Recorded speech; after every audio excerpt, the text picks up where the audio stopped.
વલસાડ જિલ્લાના વલસાડ તાલુકાના ગળોઈ ગોરવાડા કોચરવા મૂળી ઓવાળા ઠક્કરવાડા કાંજણ જુજવા ભોમપારડી સહિતના ગામોમાં છેલ્લા 3-4 વર્ષથી ખેત વપરાશના યંત્રો અને સબમર્સિબલ પંપની વાયરોની સુનિયોજિત ચોરી થતી રહી છે। ખેતીમાં વપરાતી વસ્તુઓનું મૂલ્ય ઓછું ગણાતું હોવાથી આવા ગુનાઓને ઘણીવાર ગંભીરતાથી લેવામાં આવતા નથી, પરંતુ ગતરોજ એક જ રાતમાં તાલુકાના આશરે 13 ગામોમાં 25 ઘરોમાં ચોરી થતા ભારે ચકચાર મચી ગઈ હતી। ચોરોએ વન્ય પ્રાણીઓને દૂર કરવા માટેના ઝટકા મશીન, પાણી માટેની સબમર્સિબલ મોટર તેમજ કેબલ, ખેતર વપરાશના સાધનો તેમજ ટ્રેક્ટરના ઓજારો ઉઠાવી લીધા હતા। ઘટનાના પગલે ગામના અગ્રણીઓએ રૂરલ પોલીસ સ્ટેશનમાં ફરિયાદ નોંધાવી છે। ગ્રામજનોનું કહેવું છે કે જ્યારથી બુલેટ ટ્રેનનું કામકાજ ચાલુ થયું છે ત્યારથી એટલે કે છેલ્લા 3-4 વર્ષથી આવા બનાવો થતા રહ્યા છે। આ સાથે જ ભંગારના વેપારીઓ ચોરેલી વસ્તુઓ ખરીદી લેતા હોવાની પણ શંકા છે।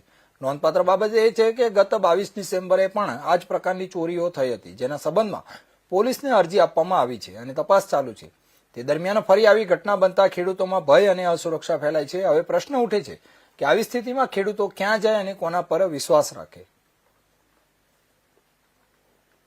આજે તમારા ગામમાં એટલે 13 ગામમાં ચોરી થઈ છે, તો તેના વિશે તમે જરાક વિગતે જણાવશો? જો અમારા ગામમાં દરેક ખેતરની અંદર સબમર્સિબલ મોટર આવેલી છે પાણીના સગવડ માટે।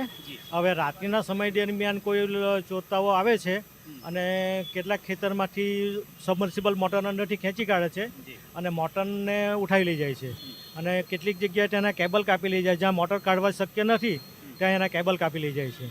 એટલે બધા જ ખેડૂતોને અસર થાય છે અને બધા જ ચોરી કરે છે? હા, એટલે બધા ઘણા મોટા ભાગના ખેડૂતોને આ અસર થાય છે। એટલે બહાર જે ખુલ્લામાં મૂકેલી નહીં, મોટર તો ખેતરમાં જ રહેવાની। ખુલ્લામાં મતલબ કે ઘરથી કોઈના 1 કિલોમીટર દૂર હોય, કોઈના 500 મીટર હોય, કોઈનું કેટલું દૂર હોય, જી પોતાને જ્યાં જ્યાં ખેતર આવેલા ત્યાં તો મોટર સબમર્સિબલ લગાવેલી જ હોય છે, બરાબર। હવે બોરની અંદરથી મોટર એ લોકો કાઢી લઈ જાય છે અને કેટલીક જગ્યાએ મોટર કાઢવી શક્ય નહીં બને ત્યાં એનો કેબલ કાઢી લઈ જાય છે કે સ્ટાર્ટર કાઢી લઈ જાય છે, એ રીતે ચોરી જાય છે। અને ખેતરે અમારે ખેડૂત લોકોએ પાણી મૂકવા માટે પછી પાછા નવા કેબલ નાખો, એની બી કોઈ રહેશે એની કોઈ ગેરંટી રહેતી નથી। અને આ કેટલા વખત એટલે ફ્રિકવન્ટલી કેટલા વખત થાય છે? છેલ્લા આમ તો 3 વર્ષથી થાય છે, પણ અત્યારે છેલ્લા 3 મહિનાથી કન્ટિન્યુ દરેક ખેતરમાંથી ચોરી થતી છે આવેલી છે। અચ્છા, અને એને માટે તમે શું એટલે તમે ગામવાળાએ જે ખેડૂતની ચોરી થઈ છે એ લોકો જેની અગાઉ ચોરી થયેલી છે એ લોકો પોતાની રીતે અરજી આપેલી છે રૂરલ પોલીસ સ્ટેશનમાં અને કેટલીક જગ્યાએ જાણવા મળ્યું છે કે તે પોલીસવાળા કોઈ વાર આંટો મારે છે એમ, પણ હકીકતમાં ચોરતાને જે ચોરી કરતા બંધ કરવા જોઈએ એ હજુ થયું નથી। અને આ કોણ એટલે આશંકા કોના પર છે કે કોણ થઈ શકે? એ તો એ લોકો શું છે કે એની કેબલમાંથી કોપર કાઢી લે છે અને ભંગારીને આપે છે કે કંઈ શું કરે છે, એટલે અમને કંઈ આઈડિયા નથી, પણ મોટર કન્ટિન્યુ ચોરાય છે। તો અમારે રાત્રે એના માટે મોટર માટે ખેતરમાં સુવાનું કે પછી શું કરવું જોઈએ અમારે એમ? એટલે મેટલની દરેક વસ્તુ ત્યાંથી ચોરાય છે? હા, એટલે કંઈ બી પડે। અત્યારે મેં અમારા એક મિત્ર છે દેસાઈ, તો એમને ત્યાં કેબિન બનાવેલું છે એક ખેતરની અંદર કેબિન બનાવેલું છે, તો કેબિનનું તાળું તોડીને એની અંદર સ્પ્રે કરવાનો પંપ બી કાઢી લઈ ગયેલા છે। સામાન ચોરી થઈ રહ્યો છે જેના કારણે તમને શું તકલીફો વેઠવી પડે?